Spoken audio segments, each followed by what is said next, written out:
നമസ്കാരം. സത്യം എന്തായാലും ജയിക്കും. സത്യമേവ ജയതേ.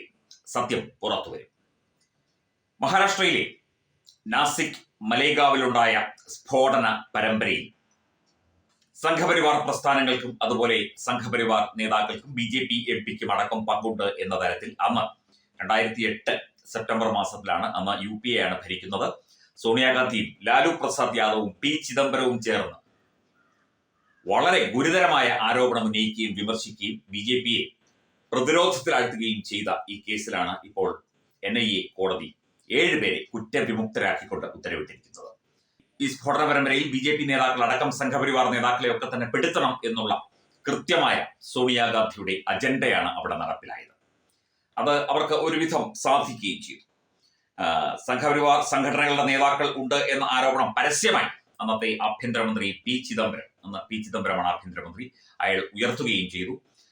മാത്രമല്ല, ഈ ഒരു വിഷയത്തിൽ സംഘപരിവാർ നേതാക്കൾക്കെതിരെ സാധ്വി പ്രജ്ഞാ സിംഗ് ഉൾപ്പെടെയുള്ള നേതാക്കൾക്ക് എതിരെ കൃത്രിമ തെളിവുകൾ അടക്കം സംഘടിപ്പിക്കുന്നതിൽ അന്ന് ഉദ്യോഗസ്ഥരെ സ്വാധീനിക്കാൻ P ചിദംബരവും സോണിയാഗാന്ധിയും ചേർന്ന് ശ്രമിച്ചു എന്നുള്ള വളരെ ഗുരുതരമായ ഒരു ആരോപണമുണ്ടായിരുന്നു. അതിലൊക്കെയാണ് ഇപ്പോൾ തിരശ്ശീല വീണിരിക്കുന്നത്. സത്യം എന്തായാലും ജയിക്കും, സത്യമല്ലാതെ വേറൊന്നും ജയിക്കില്ല എന്നതിലേക്ക് കാര്യങ്ങൾ എത്തിയിരിക്കുന്നു എന്നുള്ളതാണ്. ഇത് കൃത്യമായ ഒരു പ്ലാനിങ്ങിന്റെ കഥയാണ് ഈ ഒരു മലേഗാവ് സ്ഫോടന പരമ്പരയ്ക്കും അതിനുശേഷമുള്ള UPA സർക്കാരിന്റെ അന്വേഷണത്തിനും പറയാനുള്ളത്. ലാലു പ്രസാദ് യാദവിന്റെ കൃത്യമായ പ്ലാനിങ്. ലാലു പ്രസാദാണ് ഇതിനകത്ത് പ്ലാനിട്ടത്. ഒപ്പം ചേർന്നത് സോണിയയും P ചിദംബരവും. കാരണം അത്തരത്തിൽ ഒരു വിഷയം ആ സമയത്ത് ഉണ്ടായിക്കഴിഞ്ഞാൽ BJP-യും സംഘപരിവാർ പ്രസ്ഥാനങ്ങളും പ്രതിരോധത്തിലാകും എന്നുള്ള ഒരു വിശ്വാസത്തിന്റെ പ്രതീക്ഷയുടെ പുറത്താണ് ഈ ഒരു പരിപാടി ആസൂത്രണം ചെയ്തത്.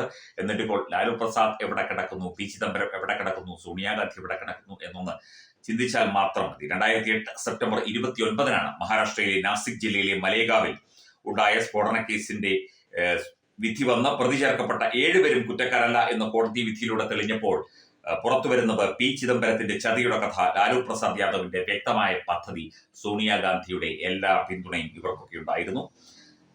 2008 നവംബർ 30-നാണ് P ചിദംബരം കേന്ദ്ര ആഭ്യന്തരമന്ത്രിയായി ചുമതലയേൽക്കുന്നത്. അതുവരെ ശിവരാജ് പാട്ടീലായിരുന്നു ആഭ്യന്തരമന്ത്രി. പാട്ടീലിന്റെ കാലത്ത് രാജ്യത്ത് ഒട്ടേറെ ഭീകരാക്രമണങ്ങൾ അന്നുണ്ടായി. പ്രധാനമന്ത്രി മൻമോഹൻ സിംഗ് ഏറെ പ്രതിരോധത്തിലായിരുന്ന കാലമായിരുന്നു അത്. പ്രതിപക്ഷമായ BJP-യും NDA-യും ഈ ഭീകരാക്രമണങ്ങളുടെ പേരിൽ സർക്കാരിനെയും കോൺഗ്രസിനെയും പാർലമെന്റിലൊക്കെ തന്നെ രൂക്ഷമായി വിമർശിച്ചു. അപ്പം ഒരു സ്ഫോടനം ഉണ്ടാക്കി ഇത് സംഘപരിവാർ പ്രസ്ഥാനങ്ങളുടെ തലയിലേക്ക് കെട്ടിവെക്കാം എന്ന് ഇവർ ചിന്തിച്ചു. ആ ഒരു ചിന്തയാണ് ഇത്തരത്തിൽ BJP നേതാക്കളെയും സംഘപരിവാർ പ്രസ്ഥാനത്തിലെ മുതിർന്ന ആളുകളെയും ഒക്കെ തന്നെ ഇതിൽ പങ്കുണ്ട് എന്ന് വരുത്തി തീർക്കാനുള്ള P ചിദംബരത്തിന്റെയും അതുപോലെ സോണിയാഗാന്ധിയുടെയും ലാലു പ്രസാദ് യാദവിന്റെയും ഒക്കെ ശ്രമം. പ്രധാനമന്ത്രിയാണ് മന്ത്രിസഭയെ തീരുമാനിക്കുന്നത് എന്ന കീഴ്വഴക്കങ്ങൾ മാറ്റി P ചിദംബരത്തെ അന്ന് ആഭ്യന്തരമന്ത്രിയെ റെഫർ ചെയ്തത് സോണിയാഗാന്ധിയാണ്. അവർ അന്ന് UPA അധ്യക്ഷയാണ്. UPA അധ്യക്ഷ ആയിരുന്നല്ലോ എല്ലായിടത്തിലും മുന്നിൽ നിന്നുകൊണ്ടിരുന്നത്. 2004 അധികാരത്തിൽ വന്ന UPA സർക്കാരിൽ ലാലു പ്രസാദിന്റെ RJD മുഖ്യ പങ്കാളിയായിരുന്നു. കോൺഗ്രസിന്റെ രാഷ്ട്രീയ തന്ത്ര ഉപദേശകനായി ലാലു പ്രസാദ് യാദവ് പലകുറി പ്രവർത്തിച്ചു. അപ്പം ലാലു പ്രസാദ് യാദവിന്റെ കാഞ്ഞ ബുദ്ധിയും ഇതിന് പിന്നിലുണ്ട് എന്ന് പറയപ്പെടുന്നു. വ്യക്തമായ ചതിയിലൂടെ വ്യക്തമായി പ്ലാൻ ചെയ്തുകൊണ്ടാണ് ഈ സ്ഫോടന പരമ്പരയും നടത്തിയത്. അതുപോലെ തന്നെ ഈ പരമ്പരയിൽ BJP നേതാക്കളെ പെടുത്തിയത്. ഇന്ന് കുറ്റാരോപിതരായ വ്യക്തികളാണ്, സാധ്വി പ്രജ്ഞാ സിംഗ് അടക്കമുള്ള വ്യക്തികളാണ് ഇപ്പോൾ NIA കോടതി കുറ്റവിമുക്തരാക്കിയിരിക്കുന്നത്. എന്നിട്ട് സംഘപരിവാർ പ്രസ്ഥാനങ്ങൾ കോടതിയെ വിലക്കി വാങ്ങി കൂട്ടിലടച്ച് തത്ത തുടങ്ങിയ ആരോപണങ്ങളൊക്കെ വരാം, പലതരത്തിലുള്ള അഭിപ്രായങ്ങൾ വരാം. പക്ഷേ സത്യമാണ് ജയിക്കുന്നത്, സത്യമേ ജയിക്കുകയുള്ളൂ. ഇത് ഭാരതമാണ്, ഇത് ഇന്ത്യയാണ്. ഇവിടെ ഒരു സംസ്കാരമുണ്ട്. ഇവിടെ ഇറ്റലിയുടെ സംസ്കാരമല്ല, അല്ലെങ്കിൽ ബാർഗേളിന്റെ സംസ്കാരമല്ല. ഇവിടെ ഒരു സംസ്കാരമുണ്ട്, വിലവേശലിൻ്റെതല്ലാത്തൊരു സംസ്കാരം. സത്യവും നീതിയും എന്നായാലും എന്തു വന്നാലും പുലരും എന്നുള്ള ഉറച്ച വിശ്വാസത്തിൽ രാജ്യത്തെയും രാജ്യത്തെ ജനങ്ങളെയും ഹൃദയത്തോട് ചേർത്ത് വെച്ചുകൊണ്ട് മുമ്പോട്ട് പോകുന്ന ഒരു രാഷ്ട്രതന്ത്രത്തിന്റെ കഥയാണ് ഭാരതത്തിന് പറയാനുള്ളത്. 2014 മുതൽ അന്വേഷണങ്ങളെല്ലാം സുതാര്യമായിരുന്നു. തെളിവുകളൊന്നും തന്നെ ഇവർക്കെതിരെയില്ല. ഇവരൊക്കെ രാജ്യത്തിന് വേണ്ടി ജീവിക്കുന്നവരാണ്, രാഷ്ട്രധർമ്മം പ്രവർത്തിക്കുന്നവരാണ്. അവരൊക്കെ ആത്മീയ അംശവും കൂടെ ഉള്ള ആളുകളാണ്. അവരെയൊക്കെ തന്നെയാണ് ഇത്തരത്തിൽ സ്ഫോടന പരമ്പരയിലും ഒക്കെ പ്രതികളാക്കി മാറ്റി തന്ത്രങ്ങൾ പയറ്റി ചതിച്ച് പല തോന്നിയാസങ്ങൾ ഇവിടെ കാണിക്കുന്നത്. ഇതൊക്കെ ഒരിക്കൽ പൊളിഞ്ഞു വീഴും എന്നുള്ള കാര്യം ഇനിയെങ്കിലും ഇവർക്കൊക്കെ P ചിദംബരവും ലാലു പ്രസാദ് യാദവും സോണിയാഗാന്ധിയും ജീവിച്ചിരിപ്പുണ്ട്. അവർക്ക് ഇനിയെങ്കിലും ഈ കാര്യങ്ങളൊക്കെ മനസ്സിലായാൽ അത് നിങ്ങൾക്ക് തന്നെ ഗുണകരമായിരിക്കും എന്നേ പറയാനുള്ളൂ. ഭാരതത്തിലെ അതിപ്രശസ്തമായ ക്ഷേത്രങ്ങളിലേക്ക് മലയാളം ന്യൂസ് നെറ്റ്വർക്ക് സംഘടിപ്പിക്കുന്ന ആധ്യാത്മിക യാത്രകൾ.